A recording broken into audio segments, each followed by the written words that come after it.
gente, eu sou Thaís Marcolini e sejam bem-vindos ao A Casa é Sua, um papo descontraído sobre o mercado imobiliário.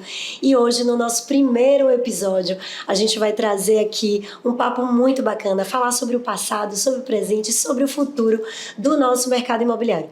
Mas antes de começar, deixa eu me apresentar para quem ainda não me conhece.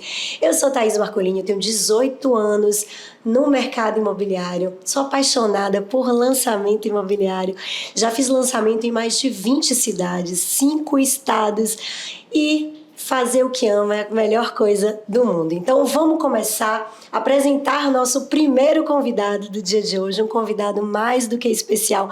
Aliás, não tinha outra pessoa para estar fazendo esse primeiro episódio do A Casa é Sua, senão com ele, que é engenheiro de formação, mas acima de tudo, apaixonado por vendas, com uma veia comercial incrível e que eu falo que o mercado imobiliário pegou ele há mais de 47 anos atuando nesse mercado e, além de tudo, meu pai. Então seja bem-vindo, Afonso Henriques. É um prazer muito grande estar aqui com você, né? E para nós batermos esse bate-papo e falarmos um pouco sobre a história do mercado imobiliário baiano e, por que não, do Brasil. E primeiro, gente, porque ele é o culpado, né? É quem me passou tudo que eu sei, todo o meu aprendizado e acho que todo o amor também pelo mercado imobiliário que eu sei que você tem e que você passa todos os dias, não só para mim, mas para a nossa equipe.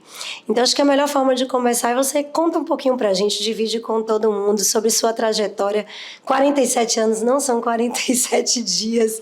Conta um pouquinho para a gente, pai.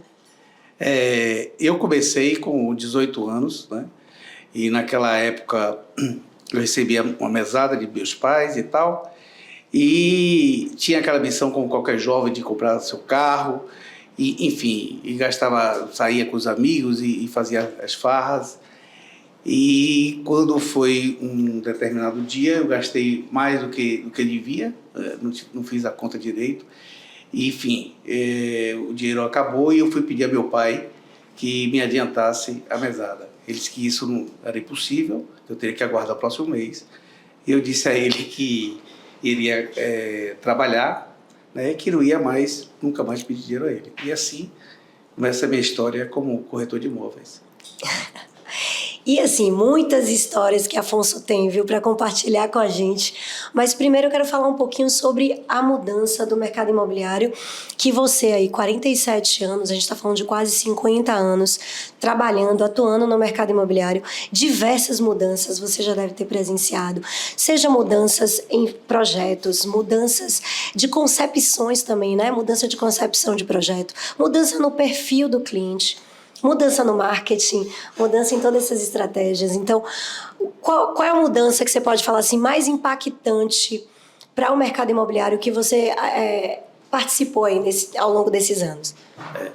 Nós temos algumas, se for falar de mudança, vamos ficar aqui a noite toda falando de mudança no mercado imobiliário, né? O mercado ele é muito dinâmico, né? E ele sempre vem sofrendo mudanças constantemente. A nível de Brasil, eu reputo uma das grandes mudanças que houve no mercado foi o SFH, o Sistema Financeiro de Habitação, né? Ele é implantado ainda em 64, mas depois ele sofreu algumas alterações, mas ali você começa a ter um impulso muito grande no mercado. Nessa época eu ainda não atuava, mas logo no início ainda estava se adaptando a essa nova modalidade de financiamentos. Até então, as costuras faziam e vendiam em curto prazo, durante o prazo de obra. Só venda direta mesmo com a construtora. Com a construtora, né? Então, isso aí vem mudar e dar uma alavancada muito grande no mercado imobiliário como um todo.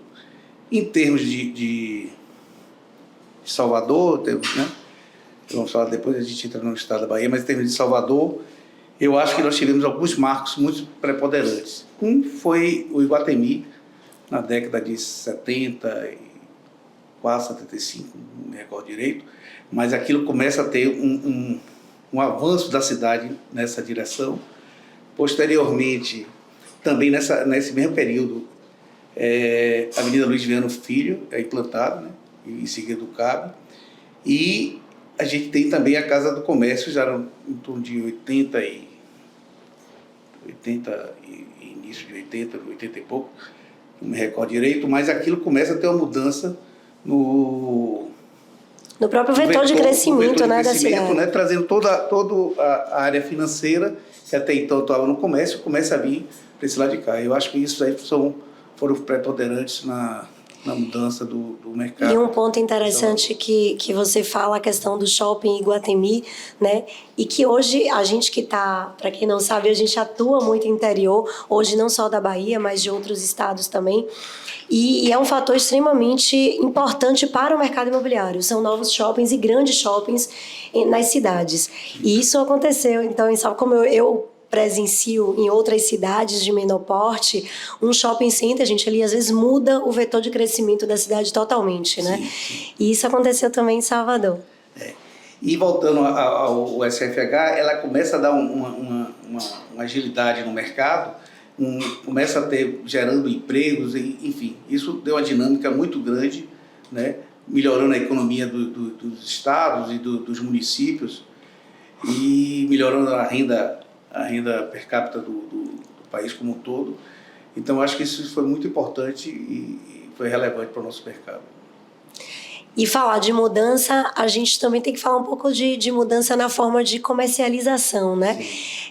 Eu que sou um pouco, né? Vamos dizer assim, mais nova do que a Afonso. Eu já presencio aí algumas mudanças que são muito significativas, né? Quando eu comecei na área, tinha que ter um stand de vendas. Então, um lançamento imobiliário tinha que ter um stand de vendas. Stand de vendas era uma das ferramentas aí mais importantes para a venda.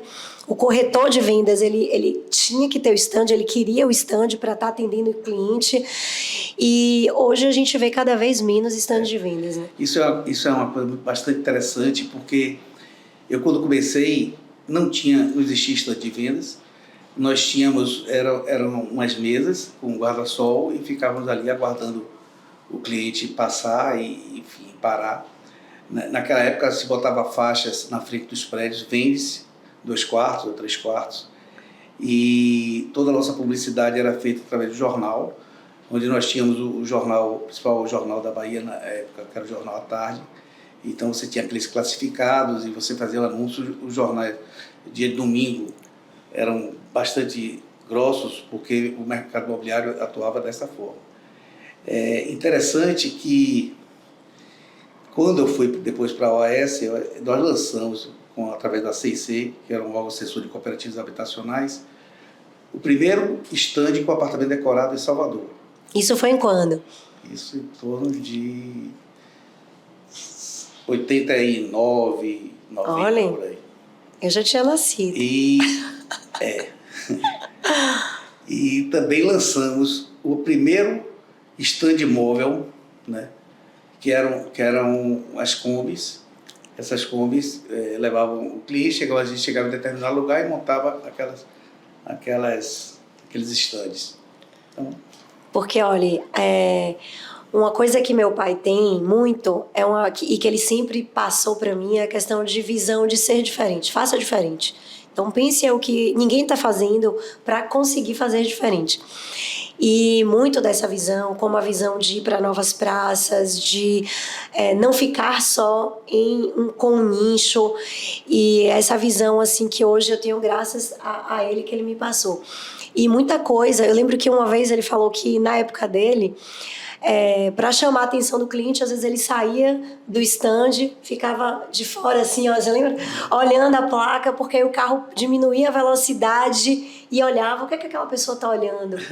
E isso é uma coisa totalmente inata, né, do sentimento que você tinha. Porque naquela época o volume de veículos que passavam era muito menor, né? Então a gente tinha que buscar sempre estratégia. Eu tenho... sempre disseram que eu tenho sorte na vida. Eu acho até que tenho sorte, né? Mas eu sempre fui uma pessoa com muito foco, muito objetivos, eu sempre fui muito competitivo e sempre quis ou ser o primeiro ou tentar ser o primeiro, né? Então, eu acho que isso... eu já discordo dele, mercado. Viu, gente? Eu já discordo dele porque eu falo para ele que nunca é sorte, né? Então, ele sempre fala isso, que ele é um homem de muita sorte. Eu falo, não é sorte. Mas o importante é que a gente acaba presenciando muita coisa que são marcos no mercado, né? Você tem aí na sua lembrança que você poderia compartilhar aqui com a gente um marco aí de mudança no mercado? Seja, como você já falou, essa questão de abertura de o primeiro decorado na cidade, algum outro marco que você possa estar dividindo com a gente? Existem alguns fatos que foram bastante como um marco, né, na minha vida profissional, e eu acho que acaba depois interferindo na empresa. Eu me lembro que uma vez eu estava lendo uma revista, não me recordo se Veja, Isto É, não sei, e eram uns fazendeiros do Rio Grande do Sul que tinham feito empréstimos, né? Eles faziam empréstimo, compravam as sementes, os insumos, tudo isso, e plantavam arroz. Depois eles vendiam, pagavam o banco, enfim, e assim gerava todo o mercado deles. Acontece que foi um ano que teve uma chuva muito grande, né? E inundou tudo, e eles perderam toda a safra. E nós tínhamos um hábito nós estávamos em Vitória da Conquista, e naquela época nós tínhamos uma mesa onde sentávamos lá, o pessoal ficava com os proprietários da empresa tomando uísque e tudo isso. Eu era mais novo, ficava só observando e vendo. Você não tomava uísque? Nessa época, não. Ah, tá. Não bebia uísque. Mas você acabou me distraindo. Mas é um papo descontraído sobre o mercado imobiliário. Ele me fala que não estava tomando uísque nesse dia, eu já pergunto. Um bom apreciador de uísque. Depois as coisas mudaram. Então, naquela época, eu disse a eles, olha, pode acontecer com vocês o que aconteceu com esse pessoal, mas o que foi que aconteceu? Eu disse, ficou todo mundo pobre. Pobre como? Porque eles não podiam esperar que eles ficassem pobres. Enfim, aí contei a história toda a eles, e eles disseram assim, o que você quer dizer com isso? Eu disse que vocês devem comprar esse empreendimento aqui, que era um primeiro shopping center de Conquista. Hoje, na verdade, seria um centro comercial, mas naquela época nós chamávamos de shopping. E tem não sei quantos andares de salas, né, para alocação. Eles, no primeiro momento, acharam que aquilo era uma grande maluquice. Todo final de semana eu vinha para Salvador, retornei para Salvador, quando voltei de novo, voltei a tocar no assunto, eles já colocaram, podemos conversar isso. Enfim, acabaram fechando, eles montaram uma empresa chamada Vila Imperial, exigiram que o sócio da empresa, que era na época Itajubá Construtora, Juvenalito Guzmão, fizesse parte dessa sociedade, e assim foi a primeira grande venda que eu fiz na minha vida, né? Mas isso foi feito por quê? Porque eu estava atento ao que estava acontecendo no mercado, eu estava atento, lendo as coisas. E essas coisas são as sortes. Isso que eu chamo de sorte. E você tocou no assunto que já a gente entra num outro ponto extremamente importante, que é para a gente falar também da mudança do corretor de imóveis. Como é que você enxerga aí? Você acha que o corretor... Antes você acha que era mais difícil para o corretor do que hoje? Você consegue... Agora, com licença que eu vou tomar aqui, porque não é só para... Aqui não é só para enfeitar, não, viu? Vamos tomar aqui que então a gente... Brindar. Vamos brindar esse momento. Sabe, meu amor. E me fale um pouquinho sobre isso. Sobre vinho? Também, acho que depois, se tiver tempo, a gente fala também dessa grande paixão também que você tem. Mas... Você acha que naquela época era mais difícil? Para o corretor? Não, eu acho que naquela época você tinha menos opções de oportunidades também, né? Eu acho que o corretor ele vem se especializando cada vez mais, né? O nível, por exemplo, cultural e tudo isso. Porque naquela época tinha menos oportunidades, mas também tinha menos concorrência. Tinha muito menos concorrência, mas também o cliente tinha um hábito. O cliente, ele procurava o imóvel através dos jornais. E aí ele, cliente, ia ao estande. Eu acho que a grande mudança que nós temos hoje é que o corretor vai ao cliente, né?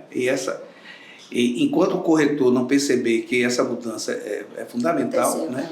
E aí realmente vai ser difícil ele ser um bom corretor.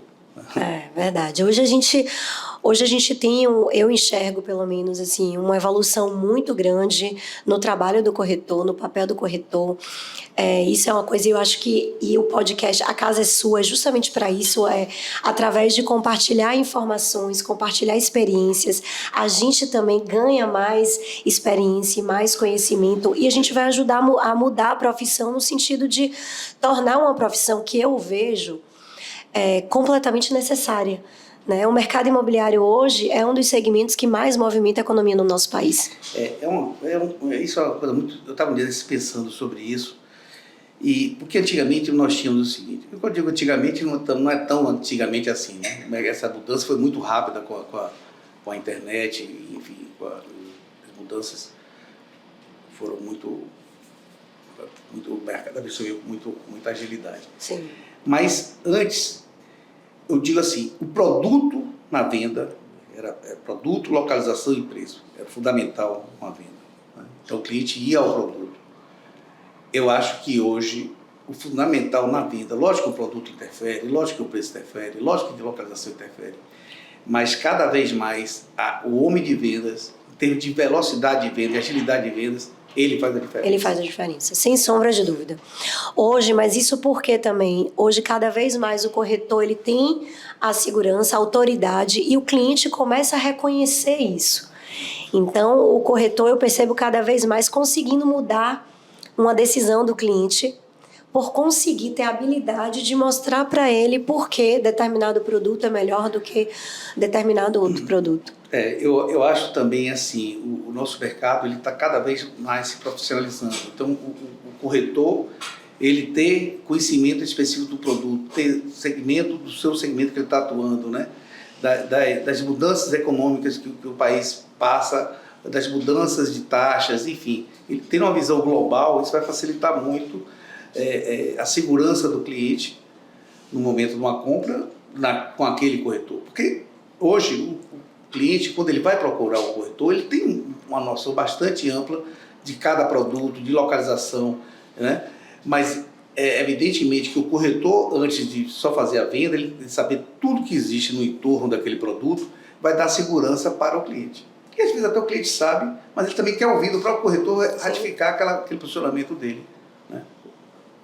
E hoje a gente tem uma profissão, cresce, o corretor brasileiro, né, do COFES, só perde para os Estados Unidos, né, em termos de número de profissionais. Então, é uma profissão que vem crescendo muito e com qualificação, gente, realmente uma profissão que eu falo que o céu é o limite, né?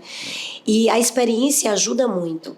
Então, é um ponto também que é importante a gente colocar, porque você é um profissional da velha guarda, vamos dizer assim, como muitos chamam, mas que está sempre muito atento, sempre buscando, enxergando o que é que o cliente de hoje pede.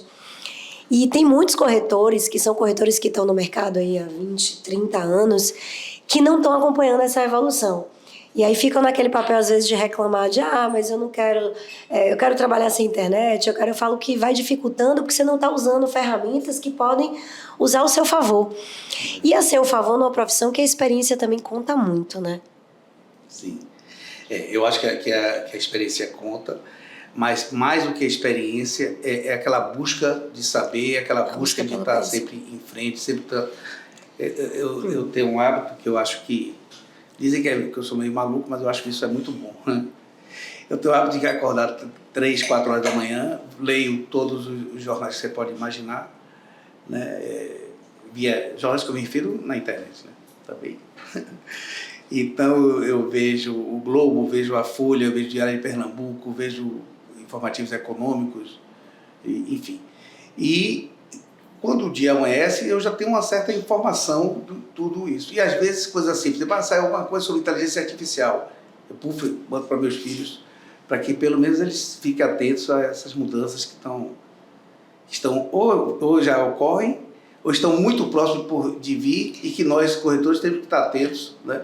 Porque isso vai ser fundamental e vai mudar totalmente até a forma que hoje achamos que é bastante evoluída, mas vai ter uma mudança muito drástica. E eu tô dando risada porque isso é verdade. Ele me manda uma quantidade absurda de artigos para eu ler por dia que eu não consigo dar conta de tudo.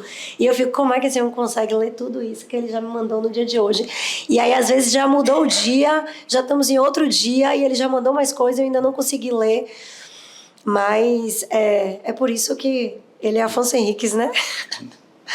Mas, pai, e é engraçado, eu falo, pai, quando eu comecei, eu não chamava ele de pai. Eu chamava ele profissionalmente só de Afonso Henriques.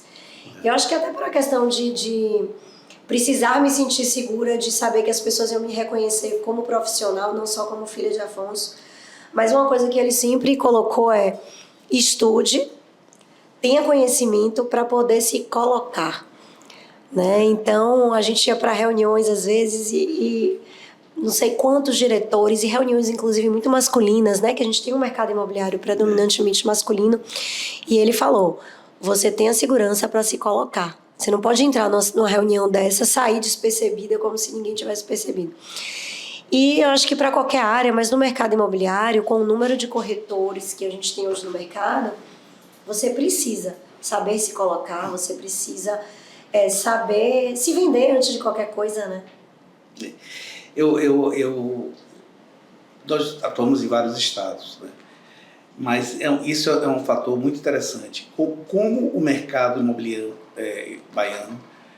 baiano, nós tivemos e temos grandes empresários, né? Empresários preparados, que sabem discutir, sabem dialogar, sabem contra-argumentar.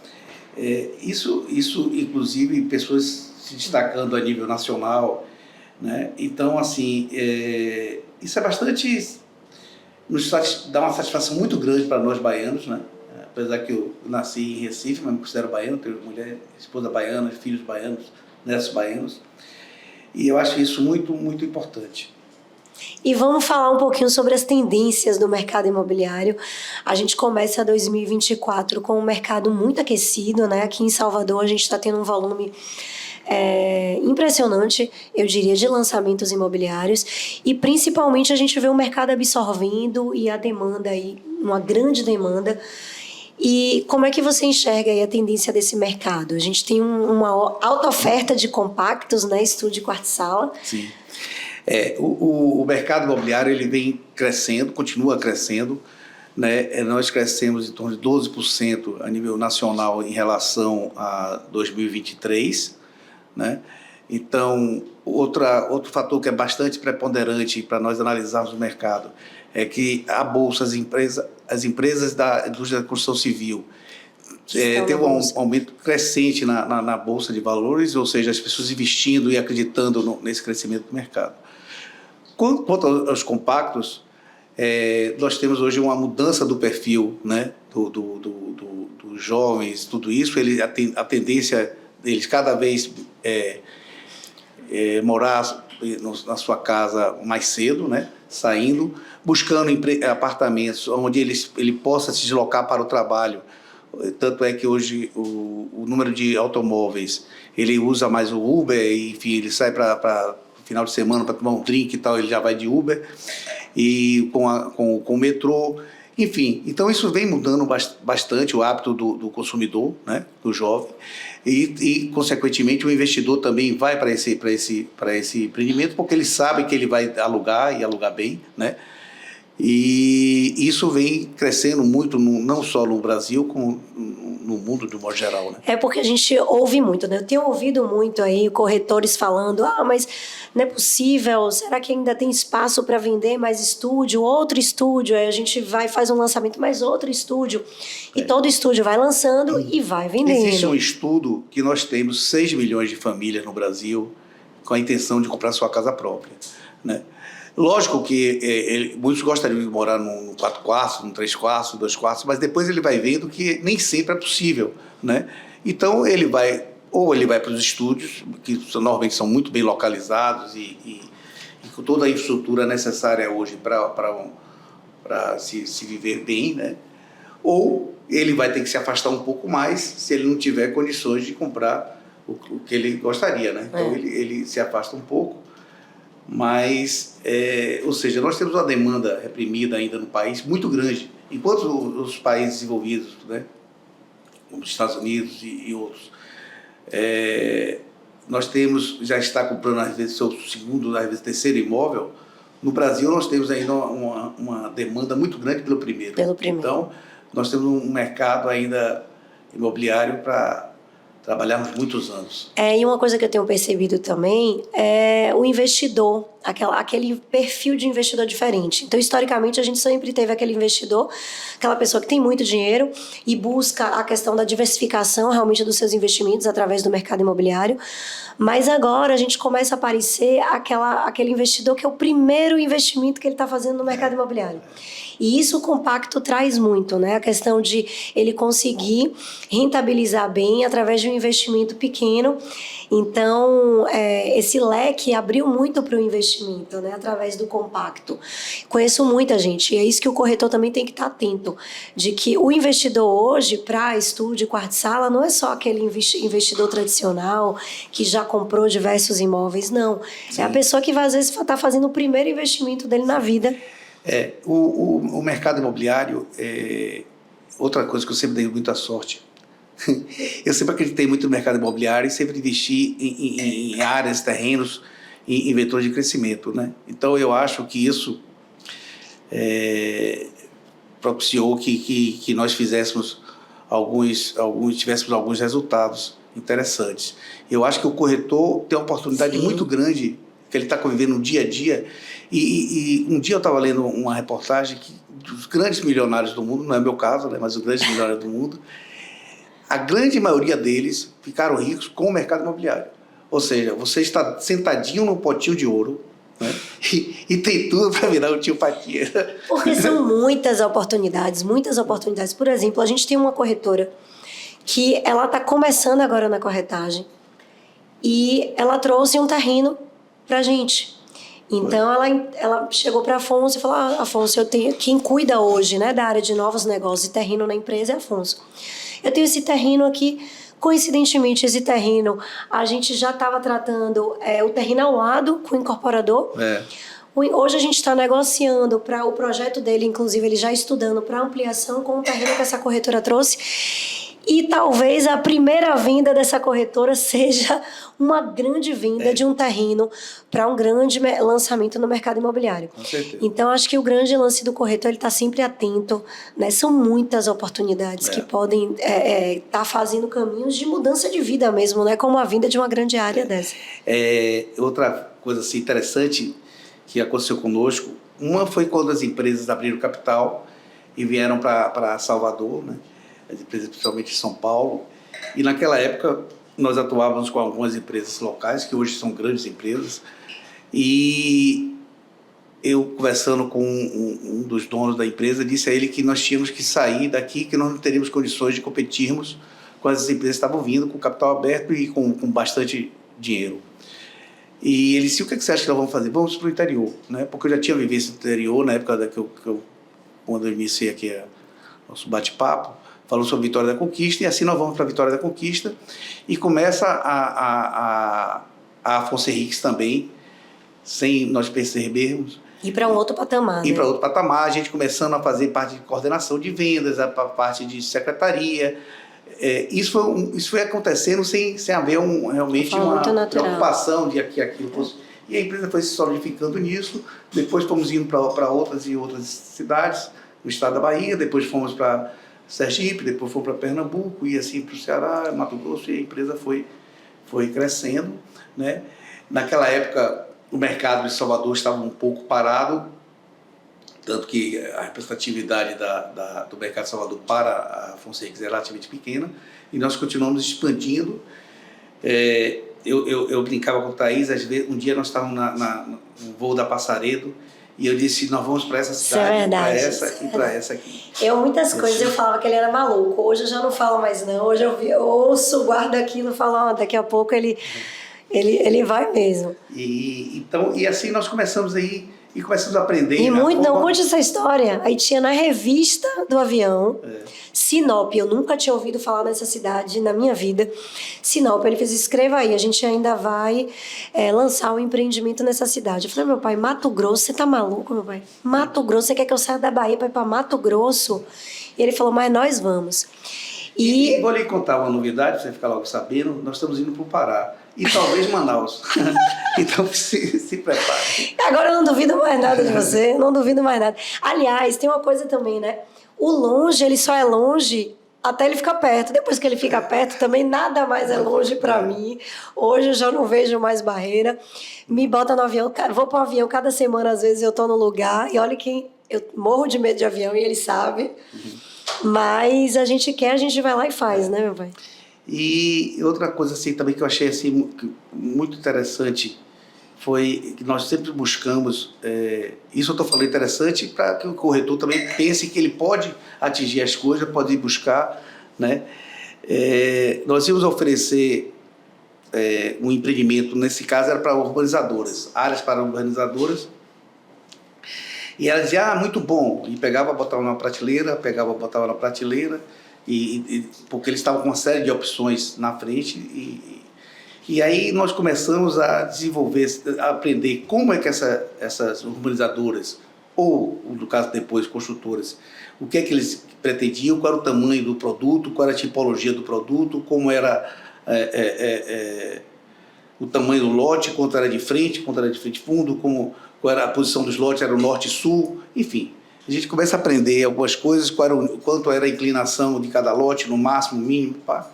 E a gente começa a desenvolver esses produtos para levar para as urbanizadoras não mais um terreno, mas um negócio, e nós passávamos a ser parceiros e no caso, até sócios, dependendo do empreendimento, né? Isso passou a ser um braço bastante importante da Afonso Henriques. E é a diversificação, né? E o estudo, gente, de outras praças meio que abre a cabeça totalmente, né? Então, às vezes, a gente conhece realidades absolutas de Salvador, e aí quando a gente vai para outra praça, a gente ouve o corretor falando de lá, aqui não funciona dessa forma, funciona assim, assim, assado. E isso, falando da minha trajetória profissional, me enriqueceu muito como profissional. Porque hoje eu ouço um pouco do que as dificuldades de Juazeiro do Norte. Eu trago para cá várias experiências que a gente consegue ter lá, e às vezes a gente aplica aqui coisas que ninguém está aplicando e dá certo. Então estar atento realmente a essas formas diferentes. E respeitar a cultura local, né? Sim. Eu sempre digo assim, a forma de tratar um corretor em Salvador não vai ser a mesma em Juazeiro do Norte, que não vai ser a mesma em Petrolina, que não vai ser a mesma em Caruaru, que não vai ser a mesma em Sinop. Completamente diferente. Completamente diferente. Muito, né? E aí eu te falo assim, o grande diferencial que o profissional tem que ter para conseguir atuar em várias praças, e é o que eu tenho aprendido nesses anos em vários mercados diferentes, é você conseguir enxergar o outro, né? Entender o outro, porque você vai entender, não adianta respeitar como é que esse outro faz, e ele tá lá fazendo há tanto tempo, e você vai chegar lá dizendo que é assim, assim, assado, que deve ser feito. Não, para aí, não é assim. Então... Tem coisas muito interessantes assim, por exemplo, isso me dá um orgulho muito grande. Nós aqui atuamos como coordenação de vendas, né? E temos também a Afonso Henriques Vendas, com equipes totalmente distintas, totalmente diferente da coordenação de vendas. E hoje, quem mais nos indica para construtores, outros construtores, para que nós façamos a coordenação, são as próprias imobiliárias e os próprios corretores. Então, isso para mim é um orgulho muito grande. É muito gratificante, é muito gratificante. Outro assunto que eu acho que é muito importante a gente estar falando é sobre a meta para o corretor de imóveis, né? Trabalhar com uma meta, um planejamento. Você sempre me passou isso, né? Afonso, ele é assim, ele pega um lançamento, ele faz assim, ó, isso aqui, a gente vai ter que vender tantas unidades desse empreendimento aqui. Eu falo, meu pai, você é maluco? Calma aí, calma, como é que você acha que eu vou fazer? Você vai ver, a gente vai lançar... Não, a gente tem uma história, gente. Quando eu falava que ele é maluco, é por causa disso. Mas ele é maluco, ele fala as coisas e realiza. A gente chegou em Aracaju. E por que a gente chegou em Aracaju? Lançou aqui no Brasil a Remax, né? Quando chegou a Remax no Brasil, ele virou e fez assim, ó, se são quem mais vende imóveis no mundo, eu preciso saber o que esse pessoal tá fazendo. Aí adquirimos uma franquia da Remax. Ele falou, não, mas não vou adquirir em Salvador. Eu vou adquirir em Aracaju. Porque eu quero entrar em Aracaju, acho que a gente chega lá como a primeira Remax de Aracaju. E assim ele fez, era Remax Líder, né, que a gente abriu em Aracaju, no ano de 2010. E A gente chegou lá e aí teve o lançamento, foi na época que estava tendo muito lançamento de loteamento, e a gente lançou o primeiro Alphaville de Aracaju, que na verdade era Barra dos Coqueiros, né? Teve Alfa primeiro e depois teve Terras. E aí no primeiro ele fez assim, a gente vai vender X lotes. Eu falei, meu pai, você é maluco, meu pai? A gente tá chegando na cidade agora, como é que você acha que eu vou vender essa quantidade de lotes? Você tá doido? Ele falou, vamos sim.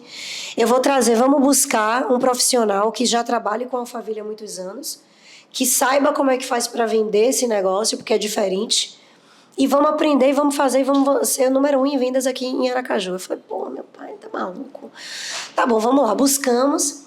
Fizemos a parceria com o corretor Bahia, né, que é uma pessoa fantástica que veio trabalhar com a gente e ficou na frente desse processo, mostrando o caminho que a gente devia seguir aí. E nós fomos número 1 de vendas nesse lançamento em Alphaville.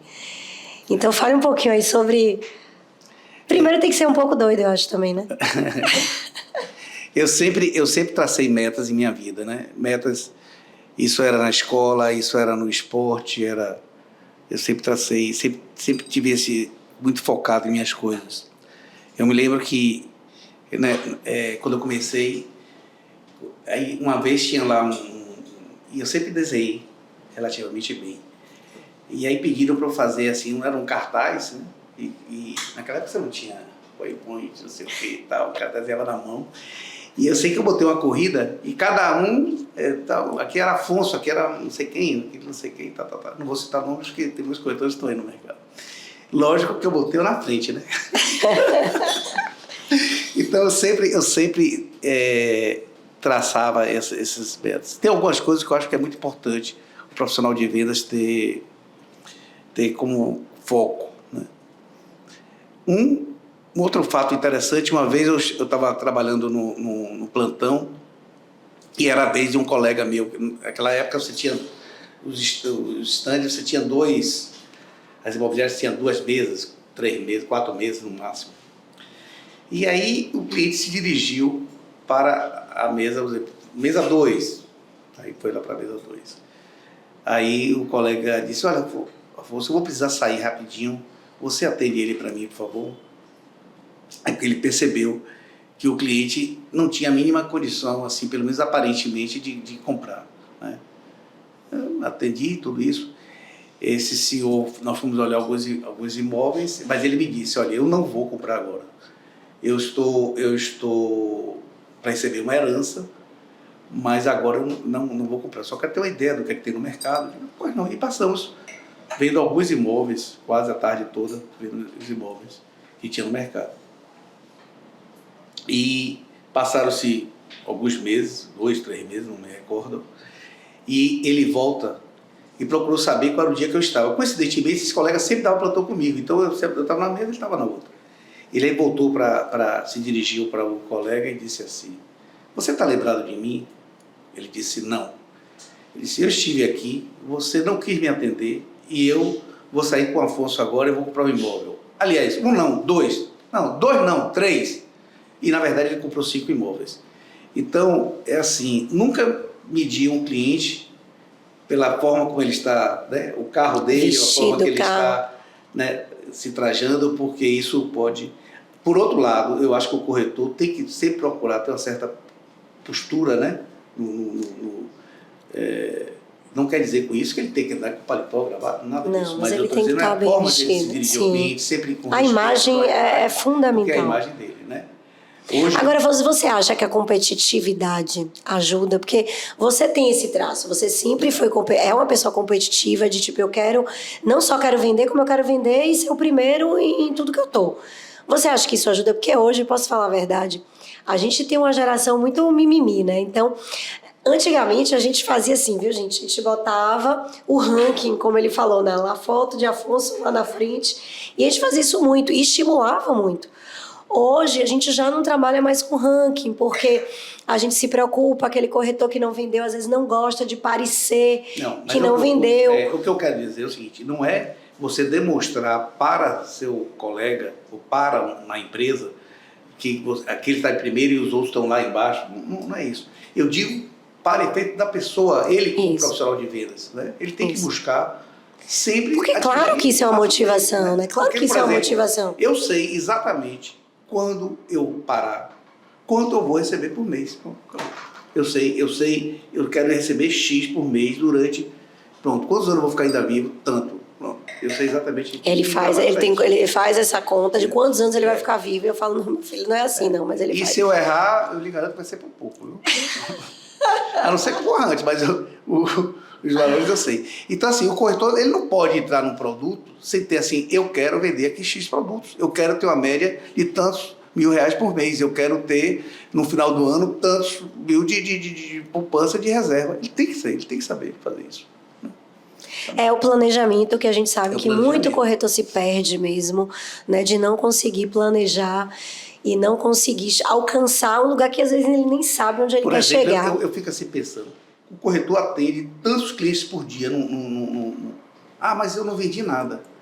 Pô, mas ele tem ali, ele tem um volume de clientes que estão interessados em comprar o imóvel, que não comprou aquele por algum motivo, ele tem que estar com isso cadastrado, registrado, catalogado, né?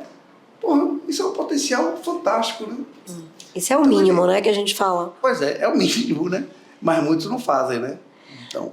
Agora, apesar desse papo estar maravilhoso, a gente já está chegando um pouco aqui no nosso horário final, mas a gente não pode terminar sem pedir para você deixar uma mensagem para o corretor que está começando agora. Você, mais do que ninguém, sabe que tem muitos corretores que tiram o Cresce e desistem ainda nos 6 primeiros meses ou antes, inclusive, de 12 meses, porque não consegue fazer a primeira venda, demora de fazer a primeira venda, e é uma profissão que, para muitos, gente, às vezes parece muito fácil, mas não é. É uma profissão que a gente precisa, eu falo sempre, trocar o pneu com o carro andando, são muitas barreiras, a dificuldade, às vezes, de você conseguir ter uma constância. Mas qual é a grande mensagem que você fala para esse profissional que está começando agora? Eu acho o seguinte, ele é um privilegiado, né? Está numa profissão onde ele pode ganhar mais do que qualquer outra profissão, né? Eu acho que não tem uma profissão hoje, pelo menos eu desconheço, do que o corretor que você possa ganhar mais dinheiro. Agora, lógico, ele precisa estar se especializando, ele precisa estar prestando atenção no que está acontecendo no mercado, aquele produto, a especificação daquele produto. Por exemplo, eu pegava um projeto, quando eu dava plantão, eu pegava uma planta, pegava uma planta de corte, via isso, via aquilo, tal, quais são as vantagens, quais são as desvantagens, o que é que tem no entorno, tem supermercado, tem farmácia, tem escola, enfim, eu me preocupava com esses detalhes. Eu acho que isso tudo vai somando, né, e ele vai fazendo que ele cresça profissionalmente. E às vezes também eu estava no plantão e não estava vendendo bem, eu ficava observando o que aquele corretor fala, por que ele estava vendendo mais do que eu, né? Às vezes um detalhezinho que ele está sabendo explorar e aquilo está sendo uma vantagem muito, muito, muito grande. Eu estava discutindo essa semana agora com um construtor sobre um projeto que um arquiteto fez e tinha um detalhe da cozinha e ele, mas será que o interior vai se adaptar a isso? Eu disse, interessante, nós estamos, isso era uma cozinha, tinha uma cozinha americana. Nós estamos cada vez reduzindo mais os espaços, né? E por que eu não integrar a circulação da cozinha, mas a circulação para acesso à cozinha, à sala, né? Então, mas será que ele vai aceitar? Pô, eu vou mostrar a ele que aquilo é uma vantagem para ele, e não um problema, né? Sim. Mas vou mostrar as outras vantagens, vou ficar com a ventilação cruzada, Então, o corretor tem que começar a pensar esses detalhes antes dele oferecer o produto, porque se tiver um argumento, ele vai saber como, não é dizer que aquilo não, mas isso, observe isso, veja aquilo, porque, entendeu? E eu acho que isso é bastante importante. E a grande verdade é que hoje o acesso ao conhecimento está mais fácil. Muito mais fácil. Né? Então, hoje é só ter vontade, interesse, que você tenha acesso à informação. E a gente está aqui no A Casa é Sua justamente proporcionando isso, né? Através de uma forma descontraída, através de um bate-papo. Mas um bate-papo onde, através de experiências, você pode estar aprendendo muito sobre o mercado, que é cheio de detalhes. E hoje a internet, por exemplo, o corretor às vezes diz, mas eu tenho receio de falar. Eu realmente não fui formado para ficar falando. Mas ele, corretor, ele tem que entender o seguinte, quem conhece o produto é ele. Ele sabe mais do que ou pelo menos aprender a saber muito mais do que o cliente. Ele que vai transmitir essa segurança ao cliente. E não tem por que ele ter medo, porque ele teve informações privilegiadas antes, né? E ele vai se preparar para isso, para fazer ser um grande profissional e crescer e ganhar bastante dinheiro. Muito obrigada, pai. Afonso Henriques, muito obrigada por abrilhantar e começar com o pé direito, sem sombra de dúvidas, A Casa é Sua. Estou muito feliz de ter você aqui comigo, me dando sorte, a sua sorte, que é a nossa sorte. Obrigada. E você que está aí acompanhando A Casa é Sua, esse primeiro episódio. Daqui para frente, cada dia mais, vai ser mais informações que a gente vai estar aqui passando com vocês de uma forma descontraída, onde a gente vai ter convidados para estar passando experiência, relatando as experiências. Então, se você é do mercado, se você também é apaixonado pelo mercado imobiliário como eu, encaminha esse vídeo para outros corretores, para outros colegas, para outras pessoas que gostam também, que acompanham, querem investir no mercado imobiliário. E fica aqui comigo e até a próxima.